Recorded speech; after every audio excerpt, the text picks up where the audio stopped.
Wake up, wake up, wake up! How are you? I hope you're doing good. Alright? I hope you're alright, aren't you? Okay.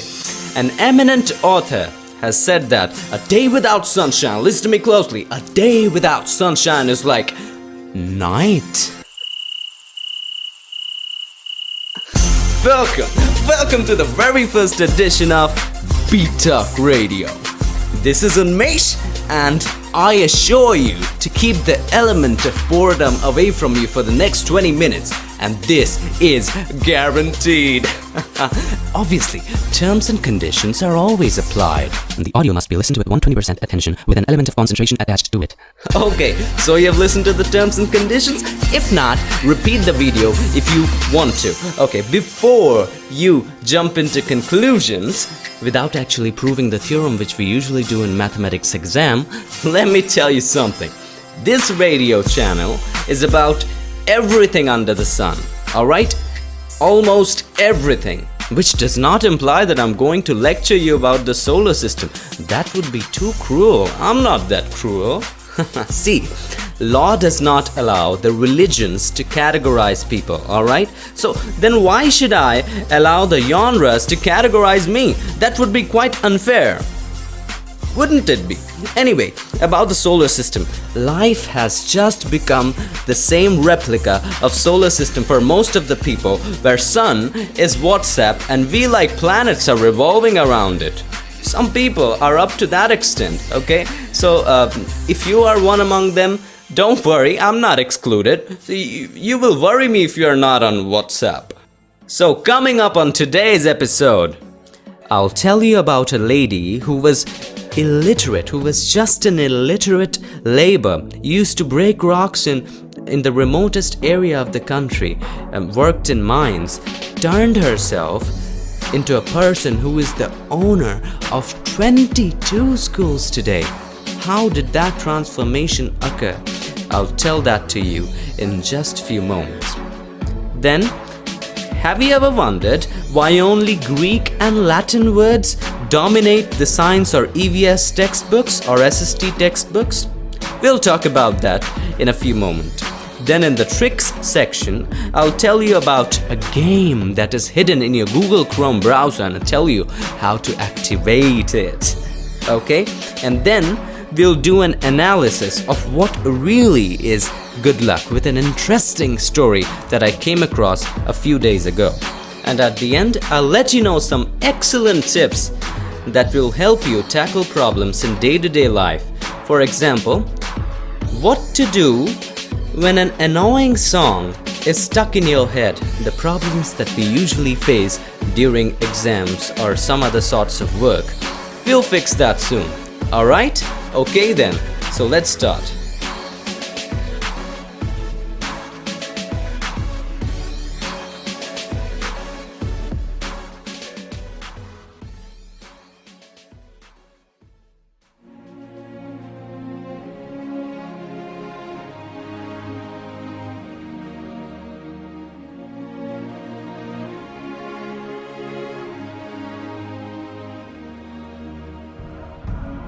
At 67, she is the owner of 22 schools.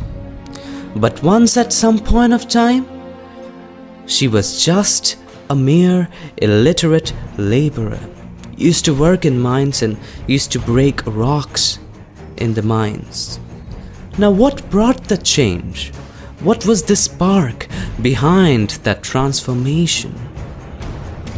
Belonging to a line that was much below poverty, she spent her childhood in a socially and economically backward village and youth in scarcity. She belonged to an extremely poor family. All the members of the family used to break rocks in mines. She used to reside in such a place that was so remote that even Google Earth didn't have its name registered. Well, that's a different story, that at that time there was no Google Earth. Well, anyway, at a very young age of 5 or 6, she resorted to work in mine to help her family earn some bread, which didn't even fulfill the minimum system requirements for her body to work. But then too, she went on. So, what could she do? She had to do it for her survival. Whatever she earned, no matter how small, she used to give all of them to meet the family's daily expenses. She was illiterate herself, but deep down inside, there was a fire burning. The fire for education, the fire to do something, and a diamond-like solid determination. She used that fire to ignite the path of success. At the age of 12, the desire to study started taking a definite shape. She went to live with her sister 65 kilometers away from where she worked. Imagine 65 kilometers away on foot. She used to go just for what? To study. Did you know that she earned just rupees 2 from cutting stones and sifting iron from the waste? Now I think it's ridiculous how some of us blow 20 to 30 thousands of rupees in a smartphone that we didn't even earn.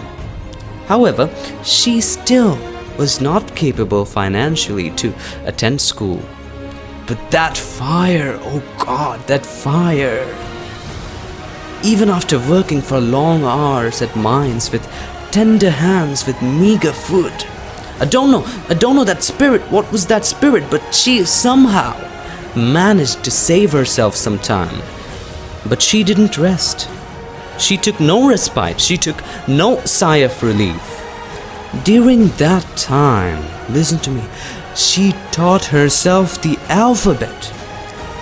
She taught herself. She was a self-taught student.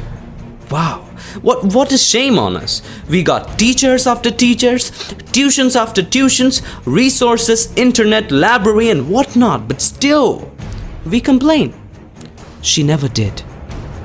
Within a few years, she came in contact with some women who were social workers and focused on educating women. She, being self-taught, not only continued her learning, but also joined them in their quest to spread the knowledge, to spread education. She had an encounter with Vinoba Bhave. You must know him. He's a revolutionary. When he visited her place, she promised him that she would follow his principles and guidelines throughout her life. She started with a small school under a tree for children of tribal mine workers. She had an extremely hard time convincing people about the need for education. I'm not going into details, but with lots of obstacles coming up on her way, she donated all her life for education of children. 40 years later, she helped establish 22 schools and have succeeded in educating more than 20,000 boys and girls. With over 300 awards today, including the prestigious Padma Shri, Tulsi, that's her name, stands as a role model in the field of education. It's impossible to believe that she changed the whole statistics of literacy in the state of Odisha. It proves that no matter how bad the situation is, and no matter how bad it gets, you can surely make it. You can surely make it to the top if you have the determination. See, desire is the starting point of every achievement. Not a dream, not a hope, but a pure, plain desire. That's what I think. We have to understand that great people are not made of diamonds and jewels or diamonds and gold, but of flesh and bones like us. Once we understand the fact, there is nothing we cannot achieve. The other thing is, life can be much broader once you discover one simple fact that everything around you that you call life is made by people who were not smarter than you. Once you learn that, you'll never be the same again. If you have a dream, give it a chance to happen. At least give it a chance. Life will never be the same. Are you serious? Okay, let me tell you a joke. All our politicians are playing KBC, that's Kaun Banega Crorepati, but in reverse manner. They earn crores and crores first and then answer the questions.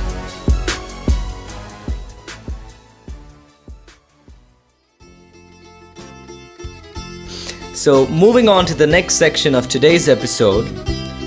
Did you know that the word personality is derived from the Latin word persona, which means mask?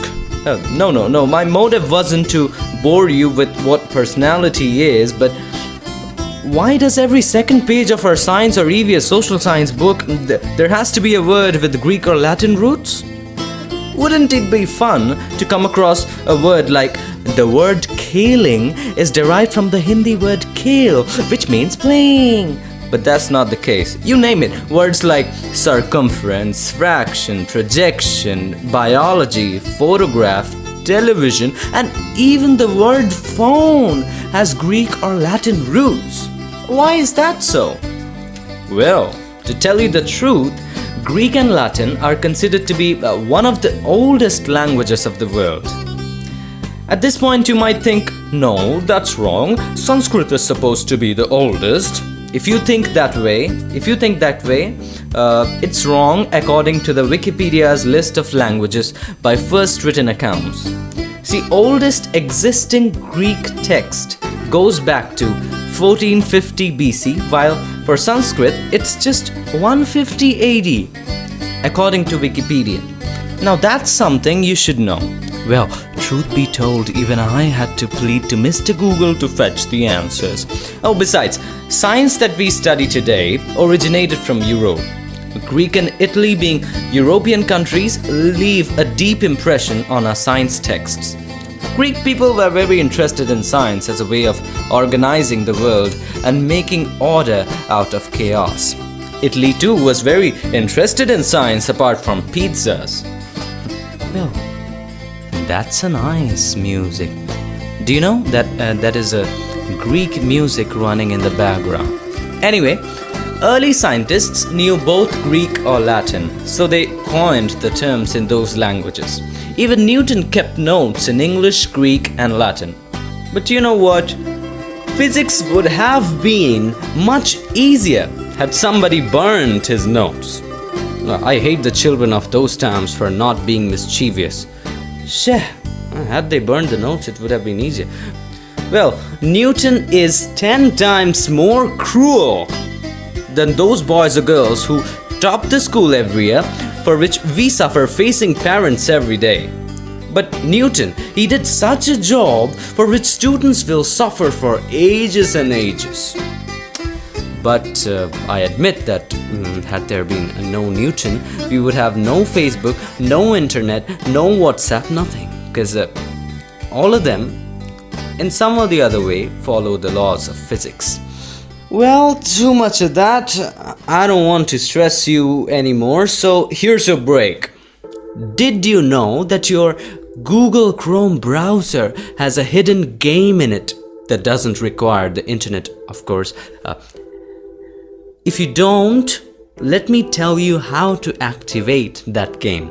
Okay, so when you're on PC, turn off the internet and then open Google Chrome. After that, type anything on the address bar and remember, the internet is off. Type anything on the address bar and press enter. As the computer is not connected to internet, naturally it will show a message, unable to connect to the internet. And above the message, you'll find the picture of T-Rex dinosaur.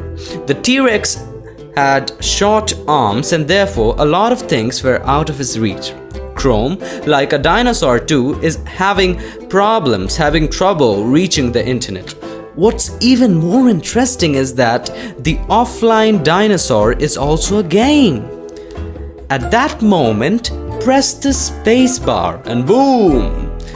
What happens next is for you to experience. A game will begin, okay? That game can go a little bit more addictive if you try.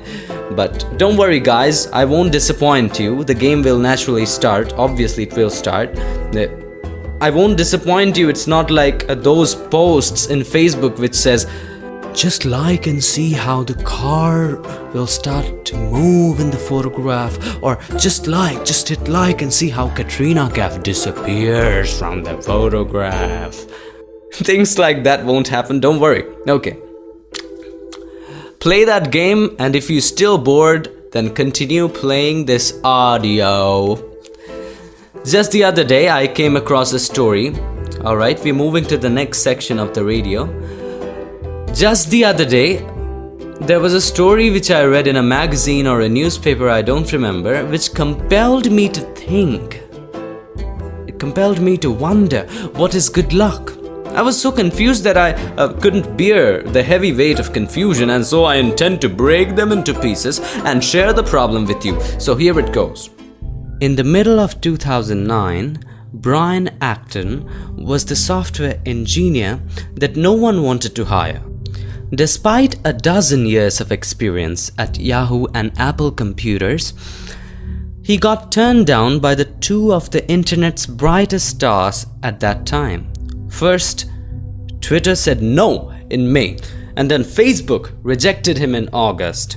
When Acton couldn't find work at another big-name company, he took his chances and, teaming up with another Yahoo alum, Jan Quam, he helped build an application, to which the response was massive. That application is none other than WhatsApp. Wow! Now my confusion was, what should Acton consider good luck? What I mean by that is, had he got the job in Twitter or Facebook, he would have considered it his good luck. But now that they denied him a job and he helped develop a new company worth billions, Acton considers the denial a good luck. So what is good luck? Acceptance or rejection? There's a lot of people who have great potential to do something big, but they don't face rejection and start working under big companies. Now they consider acceptance a good luck. There are also people who get kicked out of companies, and out of revenge or vengeance, they build their own companies. They consider rejection a good luck. Now, how do you define, or what is the real meaning of good luck? Well, that is for you to ponder upon. I'm damn confused. Please help me. Mail me at BeaTalkRadio@gmail.com. It's BeaTalk, A with a twisted tail, and then gmail.com. Anyway, please try to understand my conditions. I'll go mad if you don't give me your views. Please, be fast about that. I'm too impatient too. Okay, so with that, we have come to the end of the episode. But wait, I know you guys have noticed that already there are a few more minutes left in the media player. Anyway, as I promised, I wouldn't go without giving you a life tip that's very essential. Okay, I often experienced this problem as a student, that when I'd wake up in the morning on exam days, more often than not, an awful song would get stuck into my brain, and that would go on and on and on and on till the exam is finished. Just yesterday, I was surfing the internet, and guess what? I found a solution to it.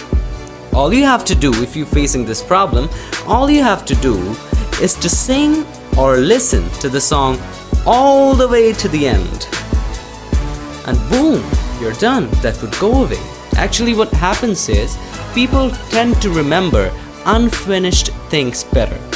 That is called Zeigarnik effect.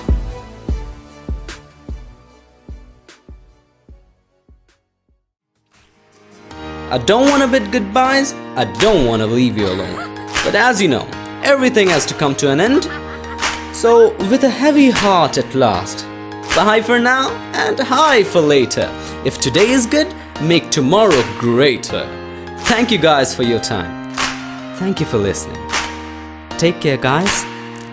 We'll meet you again.